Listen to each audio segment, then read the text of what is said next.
گفتار ہو اچھی، میرا کردار ہو ستھرا، حسنین کا صدقہ تو مجھے نیک بنا دے۔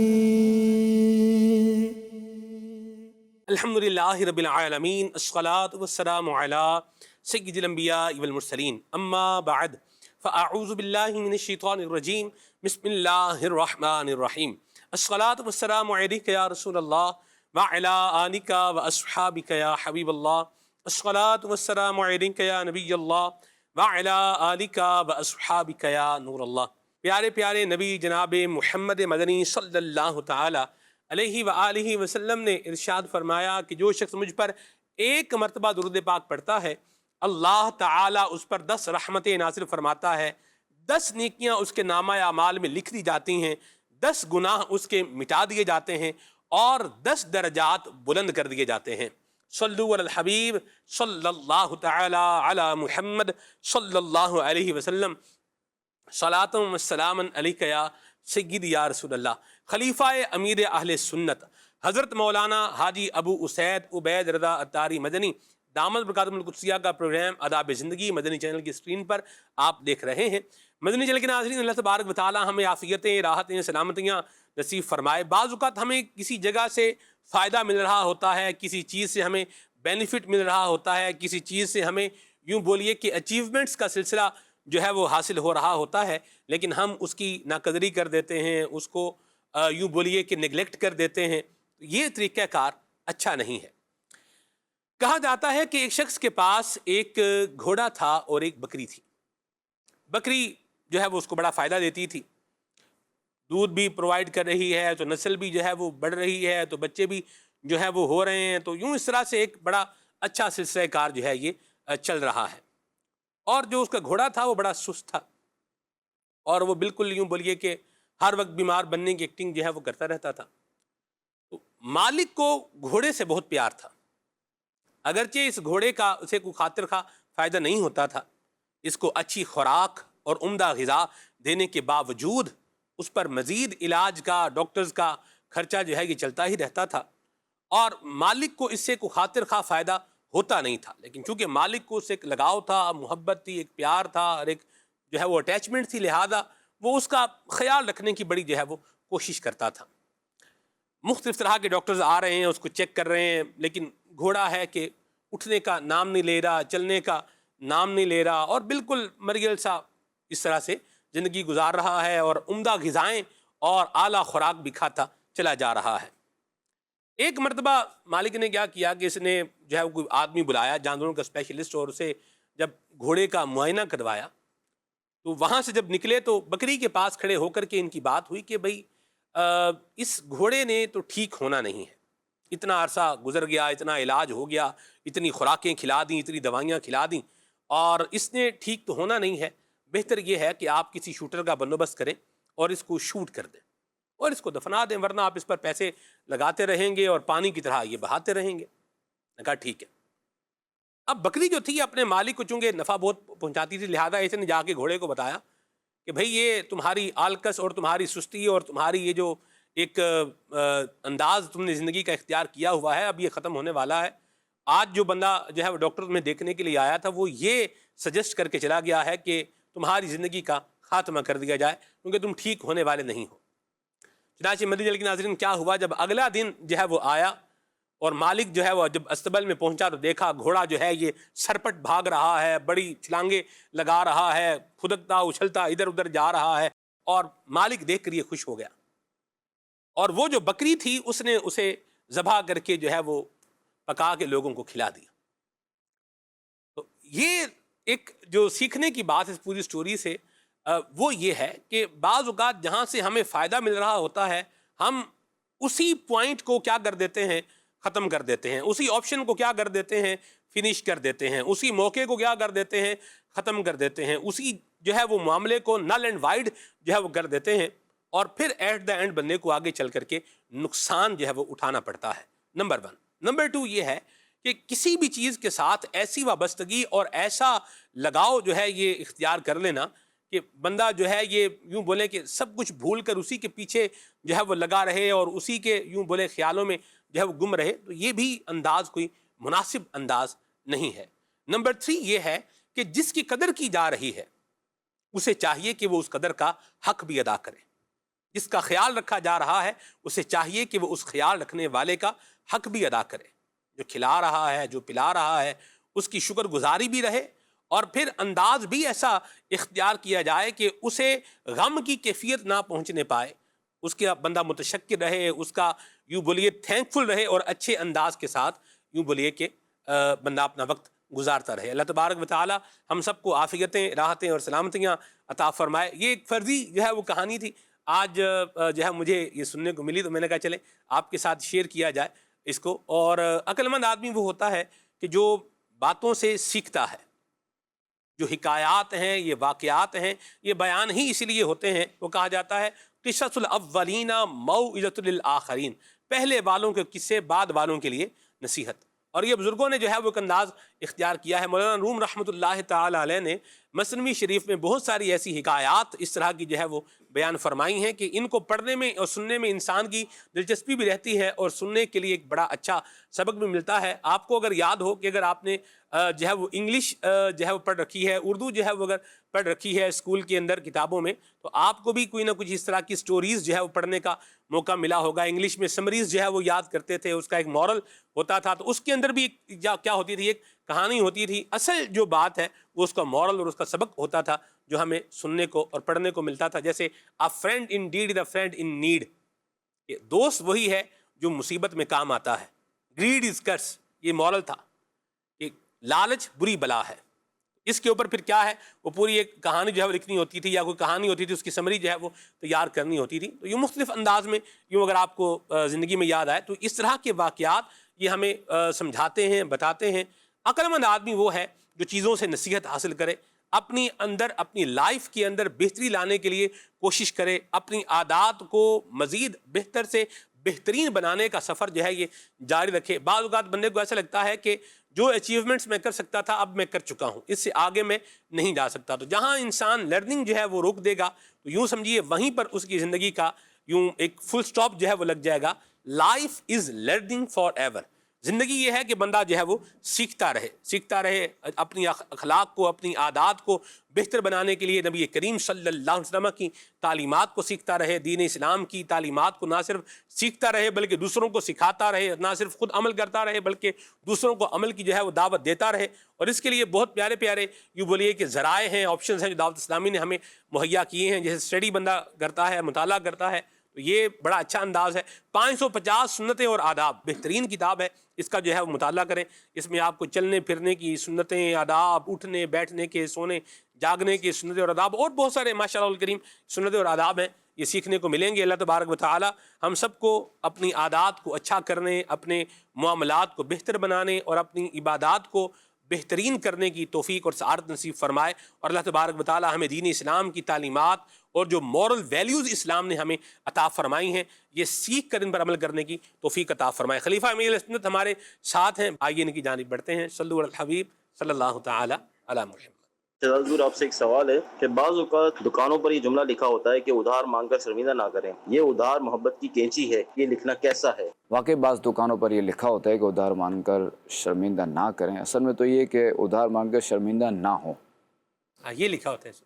یہ لکھا ہونا چاہیے۔ اچھا، شرمندہ نہ کریں نہیں، نہ ہوں، نہ ہوں، ٹھیک ہے۔ یعنی سامنے والا ادھار نہیں دے گا دکاندار، یہ خود شرمندہ ہونا چاہیے نا، اس کو ہونا چاہیے نا، وہ تو شرمندہ نہیں ہوگا۔ اب یہ کہ کوئی ایسا فرد آ گیا جس کو وہ منع کرنا چاہے یہ شرمندہ ہو، سامنے والا دکاندار، وہ ایک الگ چیز ہے۔ عموماً ہوتا یہی ہے کہ ادھار مانگنے والا جو ہے وہ شرمندگی اٹھاتا ہے۔ خیر دیکھیں کہ اس میں یہ ہے کہ شریعت مطہرہ میں جو ہے نا قرض دینے کی بھی جو ہے نا فضائل ہیں نا، اپنے مسلمان بھائیوں کو قرض دیا جائے۔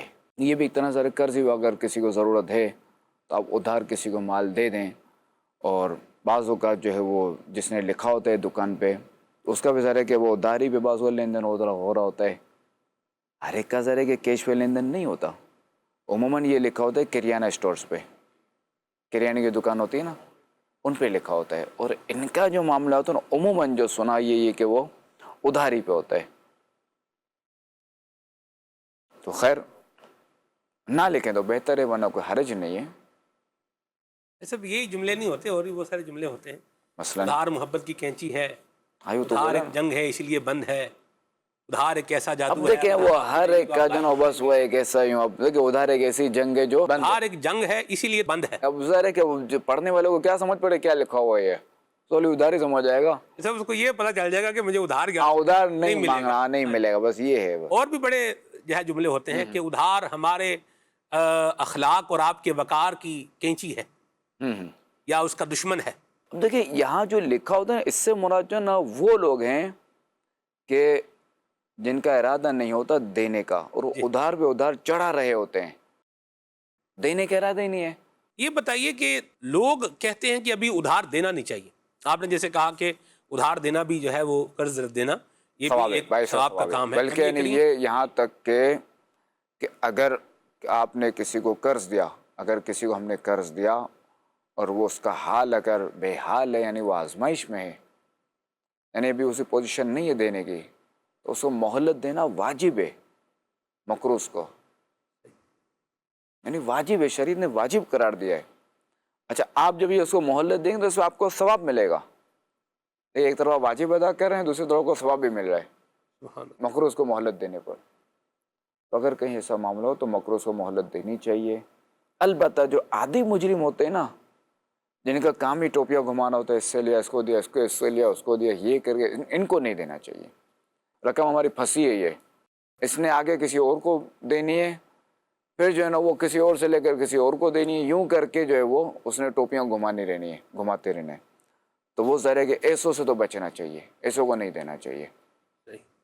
ایک اور بات بتائیں کہ جیسے بعض اوقات بندہ کسی سے پیسے مانگتا ہے اور وہ یہ کہتا ہے کہ جیسے میں نے اپنی بچی کی شادی کے لیے رقم رکھی ہوئی ہے، 1 ماہ بعد یا 2 ماہ بعد جو ہے وہ شادی ہے، اس لیے ہم نے رقم رکھی ہے. منع نہیں کر سکتے، تعلق ایسا ہے، رشتہ ایسا ہے، تو اس کو بولتے ہیں ابھی ٹھیک ہے. اب وہ بندہ کہتا ہے میں آپ کو 7 دن میں واپس کر دوں گا.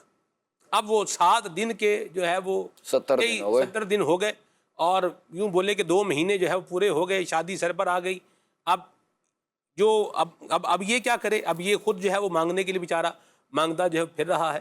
تو ایسی سچویشن میں بھی رہنمائی فرمائیں کہ کیا انداز اختیار کیا جائے جو ہمیں عافیت کے راستے پر رکھے، نمبر 1، اور نمبر 2 کتنا ادھار جو ہے وہ دینا چاہیے اور کتنا نہیں دینا چاہیے. دیکھیں ایک آپ نے جملہ سنا ہوگا، چادر سے زیادہ پاؤں نہیں پھیلانا چاہیے. ٹھیک. تو میں تو اس میں یہی کہوں گا اگر آپ نے کسی کو ادھار دینا بھی ہے نا، قرض دینا بھی ہے، تو آپ اتنا دیں کہ اگر وہ آپ کو نہ دے سکے نا تو آپ برداشت کر سکیں. واہ. اتنا آپ دیں، اپنی چادر زیادہ پاؤں نہ پھیلائیں. دیکھیے جتنے آپ کی لمٹ ہے، کیپیسٹی، اتنا آپ دیں. آپ کے ایمرجنسی فنڈ بھی ہو، سب کچھ ہو، سب کچھ ہے، اس میں سے آپ تھوڑا سا نکال کے دے دیں. خدا نہ خاصا بھاگ گیا، کھا گیا، اس کو نقصان ہو گیا، کچھ بھی ہو گیا، تو آپ پر کوئی آزمائش نہ ہے، آپ کی فیملی پہ کوئی آزمائش نہ ہے. کیونکہ آپ کے ادھر ذرا اہل و عیال ہے نا، آپ ان کی جن کی آپ کفالت کر رہے ہیں، کہ جن کا نان نفقہ آپ پر واجب ہے، تو ان پر کوئی آزمائش نہ ہے. ایسا جو ادھار مانگنے والے ہیں وہ بعض منہ پھٹ بھی ہوتے ہیں. جیسے آپ سے پیسے مانگیں گے، جی مجھے پیسے دے دیں، آپ بولیں گے مثال کے طور پر میں کہتا ہوں کہ بھائی میرے پاس ابھی سچویشن نہیں ہے، پھر بولیں گے اچھا آپ ہمیں فلاں سے لے کر دے دیں، آپ فلاں کو کہہ دیں وہ ہمیں جو ہے وہ دے دے، کہیں سے کر کے بس آپ ہمیں جو ہے نا وہ دے دیں. اس پر آپ کیا کہتے ہیں؟ اب دیکھیں کہ اب مانگنے والا مجبور ہے، واقعی اس کو ضرورت ہے، آپ جانتے ہیں اس کو کہ نہیں یہ بیچارہ معذور ہے، اب اس کو ضرورت ہے، اس کا حال ابھی یہ آزمائش والا ہے، اور آپ یہ بھی جانتے ہیں، آپ کو یہ معلوم ہے کہ میں اگر اس کو، میں تو بھی نہیں دے سکتا، میں اگر اس کی مدد کر سکتا ہوں کسی کے ذریعے، اس کو اگر میں بول دوں گا تو وہ اس کو رقم دے دے گا میرے کہنے پر، پھر تو اس کی مدد کی جائے. ٹھیک ہے. اور یہاں پہ دیکھیں وہ اس پر کنڈیشن ہے کہ اگر بندہ ایسا ہے کہ نہیں دے گا کچھ، بات وہی بات، اگر چٹر اور ہوئے تو اس کا تو سر ہے کہ کچھ ہو نہیں سکتا. اچھا اس کو بھی اگر آپ جیسے دلائیں گے نا کسی اور سے بھی رقم، اس میں بھی مشورہ میں یہی دوں گا کہ اگر وہ بندہ ایسا ہے جو حال برداشت، جو کیا کہتے ہیں اس کی رقم ڈوبی تو برداشت کر سکتا ہے، تو بس وہ اس کو خالی وہ فریاد کر دے کہ یار آپ اس کی مدد کر دیں، باقی دیں آپ کا میٹر ہے.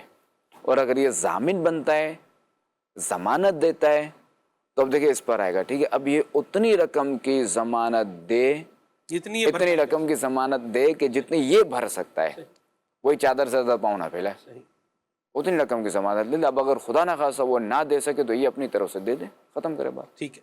ایسا ادھار مانگنے والے سے وجہ پوچھنی چاہیے کہ آپ کیوں آپ کو چاہیے، کیونکہ بعض اوقات وجہ ہی تعین کرتی ہے کہ آیا اس کو دینا چاہیے یا نہیں دینا چاہیے. جیسے مثال کے طور پر ایک بندہ ہے، اس کا بچہ ہاسپٹل میں ایڈمٹ ہے اور اس کے پاس جو ہے وہ علاج کے لیے رقم نہیں، یہ رقم کا تقاضا جو ہے وہ کر رہا ہے، تو ایمرجنسی سچویشن ہے، کیفیت ہے، بات سمجھ میں آ رہی ہے، یعنی یوں بولیے کہ ضرورت لگ رہی ہے، یہاں بھی ٹھیک ہے دے دینا چاہیے.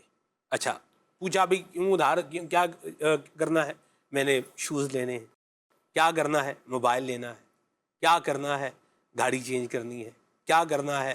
یہ جو ہے نا وہ شادی پہ جانا ہے تو اس کے لیے خرچہ جو ہے وہ چاہیے. اچھا کیا کرنا ہے؟ ٹور پہ جانا ہے، چھٹیاں ہیں، ذرا گھومنے جانا ہے. اب دیکھیں اس میں بے سنے یہی ہے کہ سامنے والا بندہ کیسا ہے مانگنے والا. اگر وجہ پوچھی جائے یا نہ پوچھی جائے؟ نہیں، اب ہر ایک سے نہیں پوچھ سکتے نا. اب سامنے والا بندہ ہی ایسا کیا کہتے ہیں کہ وہ ایسا سلجھا ہوا ہے، ہمیں اس کی عادت معلوم ہے کہ یہ جو ہے نا یہ اس طرح کے خرچوں کے لیے جو ہے یہ پیسے نہیں مانگے گا ادھار. اس کو واقعی اس کو ضرورت ہوگی، سدا ایمرجنسی ہوگی، تبھی اس نے یہ رقم مانگی ہے. مانا اس کو جو ہے نا جوتے لینے کے لیے شادی بیاہ میں جانا ہے تو کپڑے اچھے پہننے ہیں تو یہ تو یوں ہے، یا ایکسٹرا خرچہ کرنا ہے تو گھر میں ایسا کام کروانا ہے جس سے وہ گزارا ہو سکتا ہے، تو اس کے لیے جو ہے نا وہ نہیں مانگے گا. بندہ ایسا سلجھا ہوا ہے تو پھر بغیر تفتیش کے اس کو دے دینا چاہیے. ٹھیک ہے، بندہ سلجھا ہوا نہیں ہے، اس سے چھوٹا ہے، عمر میں بھی چھوٹا ہے، عقل میں بھی چھوٹا ہے، سمجھداری میں چھوٹا ہے. کہ جو عمر میں بڑا ہے مگر عقل میں چھوٹا ہے، سمجھداری میں چھوٹا ہے، تو اب اس سے پوچھا جائے کہ ہو سکتا ہے کہ اس کو کسی نے جو نا وہ چڑھا دیا ہو کہ تم اتنے روپے دے دو مجھے، تمہیں ماہانہ اتنے ملیں گے، تمہارا جو نا جو قرض جو لوگ ہے وہ بھی تمہارا ادا ہو گیا، یہ رقم بھی تمہاری ہوگی، بس تمہارے موج ہی موج ہو گئے. اب پتہ چلے کہ وہ جو ہوتا ہے نا بعض 3 ماہ تک دیتے ہیں اس کو رقم، پہ چوتھے ماہ پہ رفو چکر ہو جاتے ہیں، بھاگ جاتے ہیں. اللہ کی پناہ.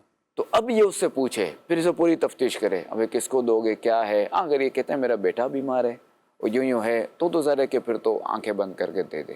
اچھا ورنہ اور کوئی کنڈیشن ہے تو پھر اس کو سمجھائے بھی پھر تو کیا تم نے جوتے کے لیے پیسے مانگے، کیسے ادا کرو گے؟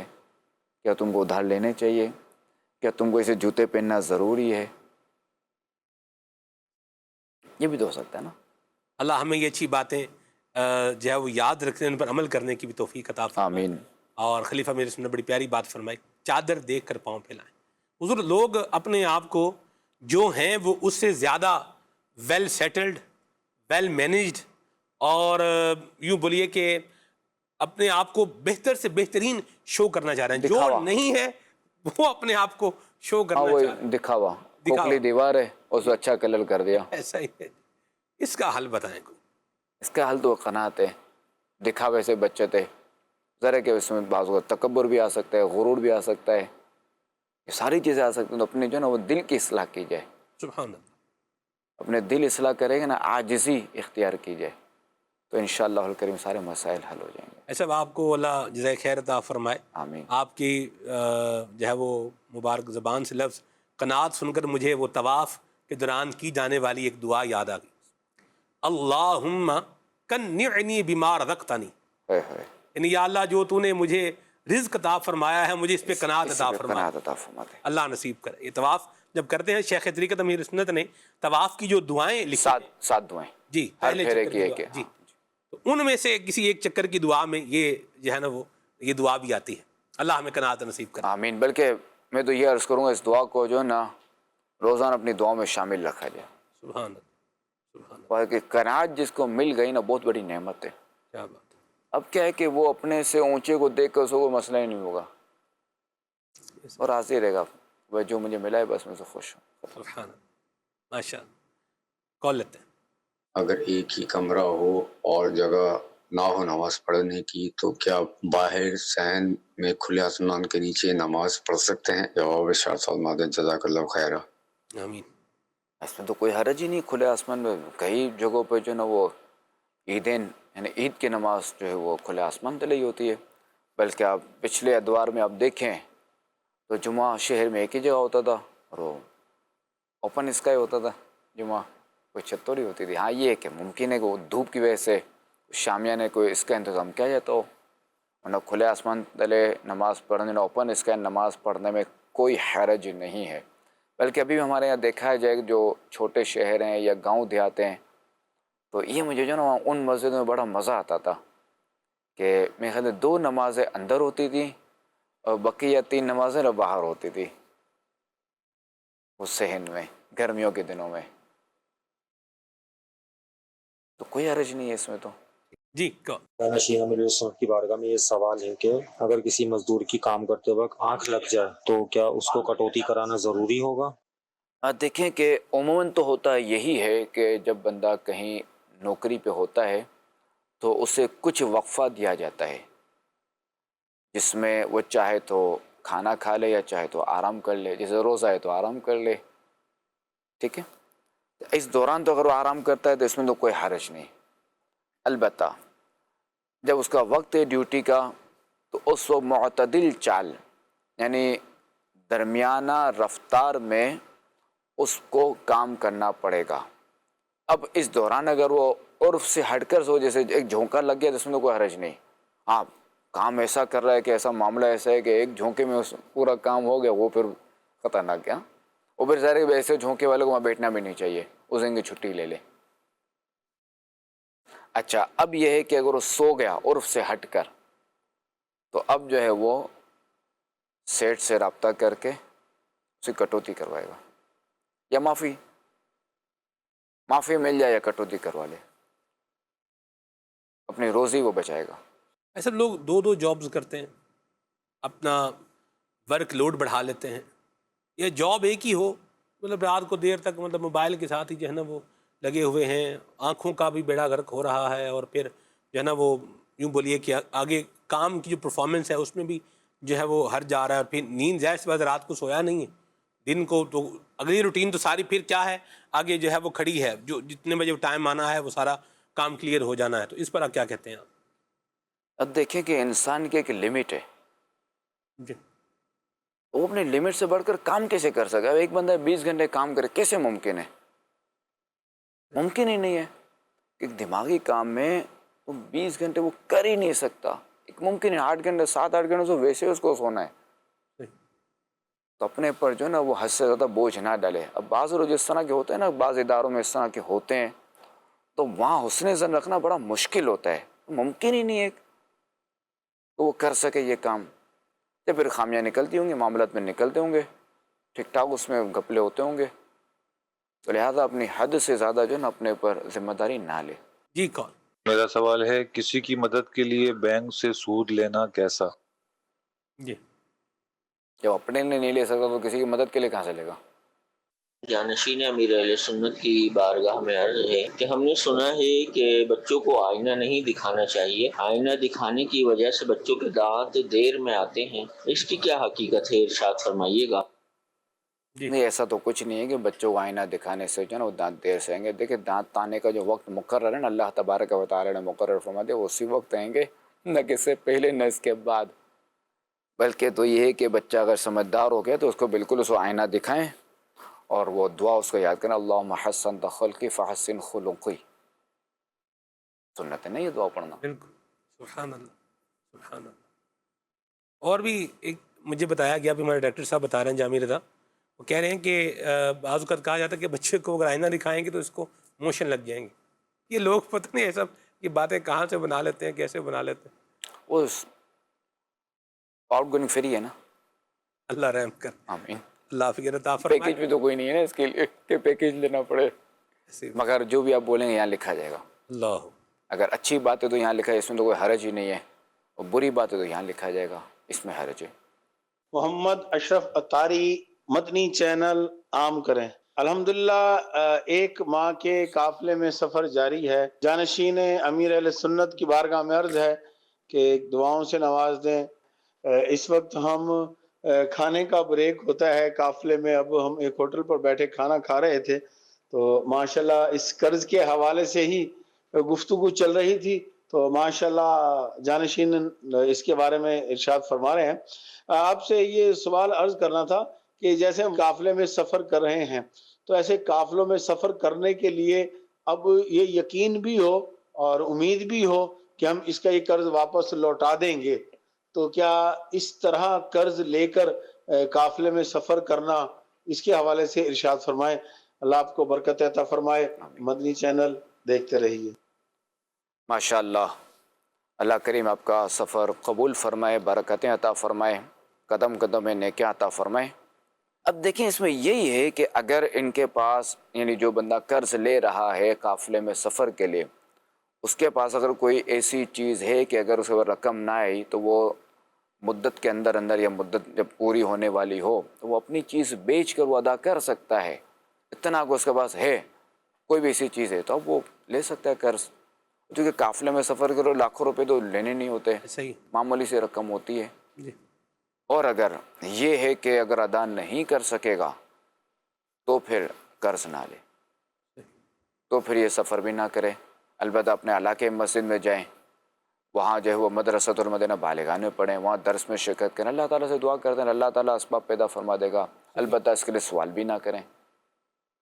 سوال اب اللہ تعالیٰ سے دعا کریں گے تو اللہ تعالیٰ اسے اسباب پیدا فرما دے گا واہ کہ واہ، کوئی نہ کوئی ایسا بندہ اللہ تعالیٰ بھیج دے گا جو ان کو سفر میں بھیج دے گا، ماشاء اور سفر میں بھیجے گا اور جو تنخواہ ہوگی نا وہ بھی دے دے گا واہ واہ، گھر پہ۔ ایسے صرف ہیں سوال نہ کرے یعنی بھیک نہ مانگے، بھیک نہ یعنی مانگے، صحیح، اس سے مراد یعنی بھیک مانگے یہ مراد نہیں چوک پہ بیٹھ جائے، ٹھیک ہے، بھیک مانگنے سے مراد یہ بھی ہے کہ یار مجھے اتنی رقم چاہیے، مجھے چاہیے، یوں کانوں میں بولنا، تو یہ بھیک مانگنا ہی وہ اور کیا ہوا؟ ٹھیک ہو، ہونا تو یہ بھیک مانگ کے شرمندہ نہ کریں، بھیک مانگے شرمندہ نہ ہو۔ اللہ رحمت فرمائے، آمین اللہ ہمیں قافلوں کا مسافر بنائے، آمین رزق میں بھی برکت عطا فرمائے۔ آمین۔ میرا شہزادہ حضور سے سوال یہ ہے کہ مسجد کی کتاب کو اپنے مطالعے کے لیے گھر لے جا سکتے ہیں؟ دیکھیں کہ مسجد میں جو کتابیں رکھی جاتی ہیں یا قرآن پاک کے جو مصحف شریف جو رکھے جاتے ہیں عموماً یہ وقف ہوتے ہیں نا، جی، تو جو چیز وقف ہو گئی تو اب اس کو اس کے محل سے نہیں لے جا سکتا، یعنی یہ کہ وہ اس مقام سے یعنی مسجد سے باہر ہم نہیں لے جا سکتے۔ جو بھی آپ نے مطالعہ کرنا ہے تو آپ وہیں مسجد میں بیٹھ ہی کر کریں۔ اچھا، پھر دوسرا ہے کہ اس کتاب پر کوئی نشان بھی نہیں لگا سکتے، نہ پینسل سے، نہ پین سے، نہ ہی صفحہ مور کے، البتہ وہ جو فیتا ہوتا ہے نا جی، اس کے ذریعے آپ کر سکتے ہیں۔ اور آج کل تو ویسے جو ہے وہ موبائل کا دور ہے، اسمارٹ فون کا دور ہے، تو آپ تصویر بنا سکتے ہیں، ماشاء اللہ، اس میں کوئی حرج نہیں۔ سبحان اللہ۔ ایسا صراط الجنان کی جو اپلیکیشن ہے اس کے ذریعے اگر آپ تلاوت کرتے ہیں نا تو اس میں فنکشن جو ہے وہ موجود ہے، وہ اگر آپ تلاوت آپ اس سے کرتے ہوئے آ رہے ہیں تو آپ جب دوبارہ جو ہے وہ اس ایپ کو ادھر سے کھولیں گے تو یہ آپ کو ادھر سے ہی لے جائے وہ گا۔ فیتا موجود ہے اس میں۔ جی، فیتا اس میں یوں کہہ سکتے ہیں یہ موجود ہے۔ اب بعض کے تو بعض اپلیکیشن ڈائریکٹ وہ فیتا ہی بنا ہوتا ہے، پورا اوپر لال رنگ کا بنا ہوتا ہے، واہ جی واہ، سبحان اللہ۔ تو یہ بہرحال مگر یہ فیتا رکھنا ہوگا خود ہی، وہاں سے ان سلیکٹ کرنا ہوگا، یہاں سلیکٹ کرنا ہوگا۔ ٹھیک ہو گیا جی، اللہ فکر عطا فرمائے۔ اور صراط الجنان اپلیکیشن کا جس طرح میں نے جو ہے وہ ذکر کیا ہے، دعوت اسلامی کی اپلیکیشنز جو ہیں ان کے اندر ایک بڑی زبردست جو ہے وہ اپلیکیشن ہے صراط الجنان کے نام سے، تو اس کو جو ہے وہ آپ اپنے موبائل کے اندر جو ہے وہ انسٹال کریں، اور بہت زبردست اس کے اندر جو ہے وہ فیچرز ہیں اور بڑے زبردست اس کے اندر یوں بولیے فنکشنز ہیں۔ تو یہ اپلیکیشن جو ہے اپنے موبائل میں رکھیے، قرآن کریم کی تلاوت بھی کیجیے، ترجمہ بھی پڑھیے، تفسیر بھی پڑھیے، اس کو آپ محفوظ بھی کر سکتے ہیں بک مارک کے ذریعے سے۔ کسی کو شیئر کرنا چاہیں کسی آیت مبارکہ کی تفسیر تو وہ بھی بالکل آپ اس کو ایکوریٹ تفسیر و شیئر بھی کر سکتے ہیں۔ تو دعوت اسلامی کی ماشاء اللہ الکریم دینی کاموں کی یہ ڈائیورسٹی ہے کہ جس طریقے سے قافلوں میں سفر ہو رہا ہے، جس طریقے سے مساجد بن رہی ہیں، جس طریقے سے غیر مسلموں کو اسلام کی روشنی سے روشناس کیا جا رہا ہے، جس طریقے سے بے عملوں کو عمل کی طرف راغب کیا جا رہا ہے، اسی طرح جدید ٹولز کو استعمال کرتے ہوئے، ٹیکنالوجی کو استعمال کرتے ہوئے بھی نبی کریم صلی اللہ علیہ وسلم کی تعلیمات کو، قرآن کریم کے نور کو جو ہے یہ آگے بڑھایا جا رہا ہے۔ تو بہترین اپلیکیشن ہے، اس کا جو ہے وہ یوٹیلائزیشن کیجئے، قرآن کریم کا علم حاصل کرنے کے لیے، تفسیر پڑھنے کے لیے اپنے موبائل میں ضرور ڈاؤن لوڈ رکھیے اور اس کا مطالعہ بھی کیجئے۔ ویسے بھی ہمارے نیک اعمال میں سے ایک نیک عمل بھی ہے جو شیخ طریقت امیر سنت نے ہمیں عطا فرمائے ہیں کہ روزانہ 3 آیات ترجمہ اور تفسیر کے ساتھ، تو یہ بھی آپ اس کے ذریعے سے پڑھ سکتے ہیں۔ اگلا سوال پروگرام میں شامل کرتے ہیں جی۔ شہزادہ حضور سے میرا سوال یہ ہے کہ افضل البشر بعد الانبیاء بالتحقیق اس کا کیا مطلب ہے؟ برائے کرم جواب عنایت فرمائیں۔ انبیاء کرام علیہ السلام کے بعد جو یعنی چونکہ انبیاء کرام بھی بشر ہیں نا، تو ان کے بعد جو سب سے افضل ہیں انبیاء کرام کے بعد وہ حضرت ابوبکر صدیق رضی اللہ تعالی عنہ ہیں جو کہ مسلمانوں کے پہلے خلیفہ ہیں۔ سبحان اللہ، ماشاء اللہ۔ میرا آپ سے سوال ہے کہ اگر نماز میں کوئی واجب چھوٹ جائے تو کیا کرنا چاہیے؟ برائے کرم اس کا جواب اشارہ فرما دیں۔ جی، نماز میں اگر کوئی واجب بھولے سے چھوٹا، بھولے سے رہ گیا، تو اب جو ہے وہ نماز کے دوران یاد آ جائے تو سجدہ سہو کر سکتے ہیں، اور اگر جان بوجھ کے چھوڑا تو اب جو ہے وہ نماز دہرانی پڑے گی واجب کی نیت سے، اور توبہ بھی کرنی پڑے گی کیونکہ واجب چھوڑنا گناہ ہے۔ اور اگر کوئی عذر تھا اس کی وجہ سے واجب چھوڑا، جیسے اسٹیشن پہ یہ نماز پڑھ رہا تھا، ٹرین نے ہارن دے دیا، اب ظاہر ہے کہ اب اس کو پتہ ہے کہ میں جو نا وہ ابھی دوسری رکعت تھی، اب یہ صرف جو نا ایک ہی آیت پڑھے گا، رکوع کرے گا، سجدہ کرے گا فوری، اور تشہد پورا پڑھے گا، وہ سلام پھیرے گا اور بھاگے گا، یعنی جائے گا ٹرین کی طرف۔ اب ہوا تو جان بوجھ کر، مگر یہ گناہ گار نہیں ہے کہ یہاں عذر ہے، وجہ ہے، مگر اب بھی یہ واجب الاعادہ ہوگی نماز، یعنی نماز سے وہ واجب کی نیت سے دہرانی ہوگی، مگر گناہ گار نہیں ہوگا۔ تو بندے کو چاہیے کہ اصل جو ہے وہ گناہ دیکھے، اللہ تعالیٰ کی نافرمانی دیکھے، سفر حج میں، سفر عمرہ میں دم نہ دیکھے، اللہ کی نافرمانی دیکھے۔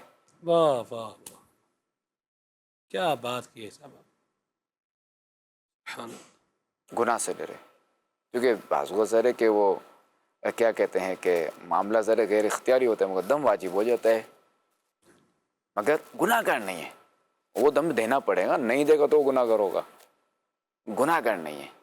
سب اس میں تو ایک وہ سہولت بھی ہے نا جی، غیر اختیاری واجب چھوٹا تو دم نہیں دے سکتا، تو اس کی ایک جی ہاں، جو ہے نا وہ سہولت، دوسری صورت بھی اس کی دو صورتیں موجود ہیں، صدقہ فطر کی بھی ہے، روزے کی بھی ہے۔ امیر سنت نے یہ رفیق الحرمین میں اس کی تفصیل ساری ذکر کر رکھی ہے، لیکن بات بڑی زبردست آپ نے فرمائی کہ بندہ جو ہے وہ اللہ کی نافرمانی سے ڈرے، ہر معاملے میں، کوئی معاملہ سے اللہ تعالیٰ کی نافرمانی پیش نظر ہو بس، اور جو بھی اچھا کام کرے تو اس میں پیش نظر لوگوں کی واہ واہ نہ ہو۔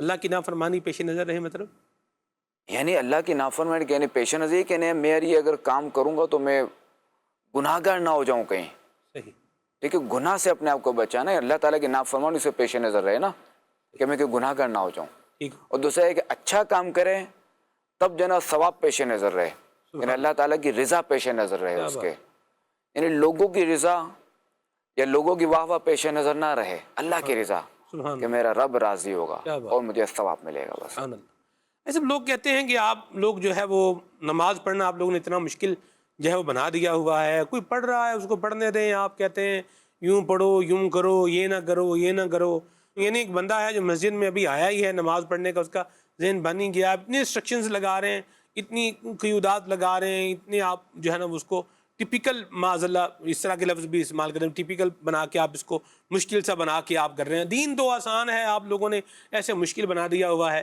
انہیں کیا کہیں گے آپ؟ دیکھیں کہ ہر کام کے جو ہے نا کچھ اصول و ضوابط ہوتے ہیں، ہر چیز کے اصول و ضوابط ہوتے ہیں، ٹھیک ہے، تو نماز کی بھی SOPs ہیں۔ اب میں اگر آپ سے کہوں جی کہ یار یہ جو ہے نا بس کیا کریں یار، ٹریفک پولیس والوں نے بڑا جو ہے نا وہ یار مشکل بنا دیا ہے روڈ پہ چلنا، میری مرضی میں موٹر وے پہ ہائی وے پہ پیدل جاؤں، میری مرضی ہے، میری مرضی میں موٹر سائیکل لے کے جاؤں، کیوں منع ہے نا، منع، ٹھیک ہے، میری مرضی ہے میں ریڈ سگنل پہ میں نہ رکوں، میری مرضی ہے کہ خامہ کا ٹریفک پولیس والے کیوں روکتے ہیں سگنل توڑنے پہ، مرضی ہے نا، اچھا یار میری مرضی ہے کہ میں جو نا اوورٹیک میں لیفٹ سائڈ سے کروں، مرضی ہے بھائی، میری گاڑی ہے، کیوں ایک اصول و ضوابط ہے نا کہ جو بھی رائٹ ہینڈ گاڑی ہے تو اس کا اوورٹیک جو ہے نا رائٹ ہینڈ ہی سے ہوگا۔ الحمدللہ میری ایسی عادت ہے کہ اگر کیا کہتے ہیں وہ ٹریک بنے بھی نہیں ہوں گے نا تب بھی میں بس ایک میری عادت ہے میں رائٹ ہینڈ سے اوورٹیک کروں گا، ایک عادت بنی ہوئی ہے الحمدللہ، اور جہاں لیفٹ ڈرائیو ہے وہاں میں لیفٹ سے اوورٹیک کروں گا، ایک عادت ہے، آپ رول فالو کریں۔ تو لہٰذا نماز کے بھی کچھ رولز ہیں۔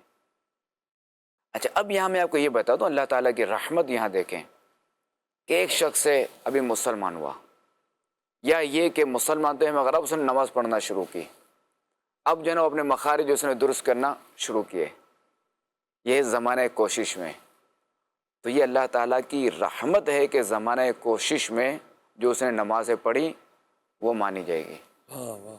اگرچہ کہ اس کے حروف ادا نہیں ہو رہے صحیح سے، اللہ اگرچہ وہ قرات درست نہیں کر رہا، اللہ بچوں کی کوشش کر رہا ہے، تو ہمارے کوشش، آپ یار کوشش تو کریں اور پھر اللہ تعالیٰ کی رحمت میں امید رکھیں.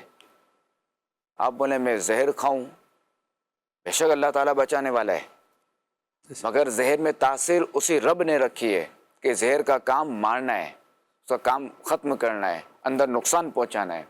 اور دوا میں تاثیر اللہ تبارک و تعالیٰ ہی نے رکھی ہے کہ یہ جو ہے نا اس سے جو بیکٹیریاز ہوتے ہیں یہ مرتے ہیں، جو جراثیم میں جو بیکٹیریا ہے، وائرس بیکٹیریا ہے، جو وائرس ہے وہ مرتے ہیں، یہ اللہ تعالیٰ ہی نے نظام رکھا ہے. تو آپ بولیں کہ نہیں میں دوا کھاؤں تو ٹھیک نہ ہوں اور زہر کھاؤں تو ٹھیک ہو جاؤں. تو خیر ایک تو یہ کہ علاج جو ہے نا وہ علاج میں خود ہاتھ نہیں ڈالنا چاہیے بغیر ڈاکٹر کے. اچھا یہ بھی ہمارے یہاں نظام ہے. اگر ایک بندہ بولے میں کتابیں پڑھ کے میں جو ہے نا شروع ہو جاؤں سب کا علاج کرنا، پھر بولے نہیں پولیس یار کیوں آ گئی، مجھے کیوں پکڑ کے لے گئے، میں تو سب کے ساتھ بھلائی کر رہا ہوں، یہ میری مرضی ہے، میں علاج کر رہا ہوں، لوگ ٹھیک بھی ہو رہے ہیں. نہیں، ایک رول بنا ہوا ہے، ایک قانون ہے کہ آپ نے کیا پورا پڑھا ہے، پھر آپ نے کیا جاب کی ہے اس کے لیے، پھر کیا یعنی ڈاکٹرز کے درمیان پھر آپ کے بعض ڈاکٹرز نے آپ کو اوکے کیا ہے، پھر آپ یہ کر سکتے ہیں کام. ایک رولز بنے ہوئے دنیاوی. تو ظاہر ہے کہ نماز کے بھی رول ہیں، حج کے بھی رول ہیں، عبادات کے بھی رول ہیں، ایک طریقہ ہے، تو آپ اس کے مطابق چلیں. البتہ یہ میں آپ کو بتا دوں، اگر کوئی نیا شخص آیا نماز پڑھنے کے لیے، اب یہ کہ آپ نے اسے توجہ کیسے دلانی ہے اس طرف، یہ ایک انداز ہے، یہ ایک طریقہ ہے. صحیح. اب یہ کہ آپ اس کو اس طرح اس کی توجہ دلائیں، اس طرح اس کی اصلاح کریں کہ وہ نماز سے دور بھی نہ ہو اور اللہ تعالیٰ کی رحمت سے مایوس بھی نہ ہو. واہ واہ، یہ کریں نا، یہ آپ کا کام ہے. کیا بات ہے. نہ کہ آپ نے اس کو جھاڑ دیا، نہ کہ آپ نے اس کو روک دیا نماز پڑھنے سے، یہ نہیں. اس طرح آپ اس کی اصلاح کریں تو مزہ آئے گا. اس میں دیکھیں نا کہ حسنین کریمین، حالانکہ بادشاہ تھے بے تاج، واہ. تو دیکھیں کہ کسی کی وضو میں غلطی دیکھی، حالانکہ وہ صاحب جانتے تھے کہ یہ کن کے نواسے ہیں، اور پھر بھی ان کا اخلاق دیکھیں، ان کا طریقہ دیکھیں، ان کا انداز دیکھیں کہ کس طرح جو وہ انہوں نے ان سے فرمایا. کیا بات ہے کہ ہمارا ذرا وضو دیکھ لیجئے. وہ صاحب سمجھ گئے کہ اصل میں جو نا اپنا وضو جو چیک کرو نا، چیک نہیں کروایا، اصل میں میرا وضو چیک کر کے انہوں نے میرے وضو کی اصلاح کی ہے، میری اصلاح کی ہے. اس طرح کریں تو پھر دیکھیں کیسے انشاءاللہ الکریم وہ نماز پڑھتا ہے، وہ آپ کو بھی ثواب ملے گا. چاہے نماز ہو یا کوئی بھی عبادت ہو، تو اس طرح آپ اصلاح کریں سامنے والے کی کہ وہ عبادت بھی نہ اس سے چھوٹے، اور دوسرا یہ کہ وہ اس کی جستجو میں خود رہے نا، اس کو ٹھیک کرنے کی، اس کو صحیح کرنے کی، صحیح ادا کرنے کی خود وہ کوشش کرے اور سیکھنے کی وہ کوشش کرے، مایوس نہ ہو وہ. سبحان اللہ، کیا بات ہے. جی سوال شامل کرتے ہیں. میرا نام محمد القمہ مصطفیٰ اختاری ہے، میرا تعلق برے والا سے ہے. میرا خلیفہ امیر اہل سنت کی بارگاہ میں ایک سوال ہے کہ ہم بچے بڑوں کی محفل میں بیٹھ کر ادب سیکھیں یا کتابوں سے ادب سیکھیں؟ دونوں ضروری ہیں. کہ بعض اوقات بندہ مطالعہ کرتا ہے اور پریکٹیکل وہیں ہوگا نا بڑوں کی محفل میں، ماشاءاللہ، تو مطالعہ کرے اور پریکٹیکل بھی کریں. جی کون؟ میرا خلیفہ امیر اہل سنت سے سوال یہ ہے، کیا نماز میں آیت الکرسی پڑھ سکتے ہیں؟ جی ہاں بالکل، آیت الکرسی بالکل پڑھ سکتے ہیں، نماز ادا ہو جائے گی. مگر یہ دیکھا جائے کہ الٹا قرآن ہوگا، جیسے پہلی میں جو ہے نا وہ کوئی سورہ اخلاص پڑھی یا 30ویں پارے کی کوئی سورت پڑھی، اگرچہ کہ بڑی سورت پڑھی، یا یہ کہ چونکہ سورہ بقرہ کی آیت ہے نا، پہلی رکعت میں جو ہے نا وہ سورہ بقرہ کا آخری رکوع پڑھ لیا، ٹھیک ہے، یہ پڑھ لیا، اور دوسری رکعت میں یہ پڑھ لیا، تو یہ نہ کریں. ترتیب کا لحاظ رکھیں. ٹھیک ہو. میرے خلیفہ امیر اہل سنت کی بارگاہ میں یہ سوال ہے کہ کیا عورت کے لیے عدت ختم ہونے کے بعد شوہر کی قبر پر جانا ضروری ہے؟ ضروری تو دور کی بات ہے، تو یہ پوچھا جائے جانا چاہیے یا نہیں. عورتوں کو قبرستان پہ جانے سے، مزارات پہ جانے سے منع کیا گیا کہ یہ قبروں کی حاضری یہ نہیں دیں گی. صرف ایک ہی ہستی ہے، خاتم النبیین صلی اللہ تعالیٰ علیہ وآلہ وسلم، ان کی بارگاہ میں حاضری دے گی اور کہیں بھی نہیں جائیں گی، منع ہے۔ یا زکوٰۃ کے پیسے مسجد میں لگا سکتے ہیں؟ زکوٰۃ کے پیسے مسجد میں لگا سکتے ہیں؟ جی نہیں، دیکھیں زکوٰۃ کے پیسے ڈائریکٹ مسجد میں نہیں لگا سکتے، اس کا ایک پروسیجر ہے، وہ پروسیس پورا کر کے پھر جو ہے نا وہ رقم مسجد میں لگائی جا سکتی ہے۔ جی سوال۔ میرا سوال خلیفہ امیر اہل سنت سے یہ ہے کہ اپنی مادری زبان جسے پشتو وغیرہ میں دعا کر سکتے ہیں یا عربی میں دعا مانگی جائے تبھی قبول ہوتی؟ بالکل مادری زبان میں دعا کر سکتے ہیں، کوئی حرج نہیں، بلکہ مادری زبان میں تو بندہ جو ہے نا وہ بالکل جو سو چاہیے وہ مانگ سکتا ہے اپنے رب سے، البتہ جو دعائیں معصورہ ہیں وہ بھی کرنی چاہیے۔ ماشاء اللہ۔ یہ عربی دعائیں بھی جو قرآن عربی جو دعائیں جو قرآن حدیث سے ثابت ہے وہ مانگنی چاہیے کہ اس میں برکت ہے۔ ماشاء اللہ۔ اور نماز میں جو نا وہ یہاں عربی دعائیں پڑھنی پڑے گی، اپنی مادری زبان میں نہیں پڑھے گا وہ دعا۔ بہت پیاری پیاری دعائیں شیخ طریقت امیر اہل سنت نے مدنی پنج سورہ میں جو ہے وہ ذکر فرمائی ہیں، فیضان دعا کے نام سے۔ آپ جو ہے وہ اس کو دیکھیں گے تو انشاءاللہ الکریم اللہ نے چاہا تو آپ کو بہت پیاری پیاری دعائیں جو ہیں یہ پڑھنے کو جو ہے ملیں گی۔ اور میں رفیق الحرمین جو ہے پڑھ رہا تھا، یہ کچھ دن پہلے کی بات ہے، اور اس میں جو شیخ طریقت امیر اہل سنت کی دعائے عرفات بالکل ہے وہ پڑھ رہا تھا، کیا ذوق افزا جو ہے یہ دعا ہے۔ اور پھر جو اس کا پھر ایک انداز ہے، یعنی اب پھر لبیک جو ہے وہ 3 دفعہ پڑھے، درود پاک پڑھے، پھر دعا مانگے، پھر لبیک پڑھے، پھر دعا مانگے، وقتاً فوقتاً لبیک کے۔ اللہ اللہ اللہ اللہ سبحان اللہ، اللہ یہ سعادت نصیب کرے، آمین۔ جی کال۔ میرا سوال یہ ہے کہ کیا مرحوم والدین خواب میں نہ آئیں تو کیا یہ ان کی ناراضگی کا سبب ہے؟ برائے کرم جواب ارشاد فرما دیجیے۔ جی، مرحوم والدین ہوں یا کسی کی اولاد مرحوم ہو یا یہ کہ زوجین میں سے کسی کو کوئی فرد مرحوم ہو، اگر وہ خواب میں نہ آئے تو اس کو ناراضی کا کوئی اس میں ایسا نہیں ہے کہ وہ ناراض ہیں یا کچھ بھی، یہ کوئی ایسی علامت نہیں ہے۔ صحیح۔ اللہ تبارک و تعالی ہم سب کے مرحومین پر اپنی رحمت فرمائے، فضل فرمائے، کرم فرمائے۔ پروگرام کا وقت مدنی چینل کے ناظرین اختتام کو پہنچا، مدنی چینل دیکھتے رہیے۔ صلو علی الحبیب صلی اللہ تعالی علی محمد صلی اللہ علیہ وسلم، صلاۃ و سلام علیک یا سیدی یا رسول اللہ۔ گفتار ہو اچھی میرا کردار ہو ستھرا، حسنین کا صدقہ تو مجھے نیک بنا دے۔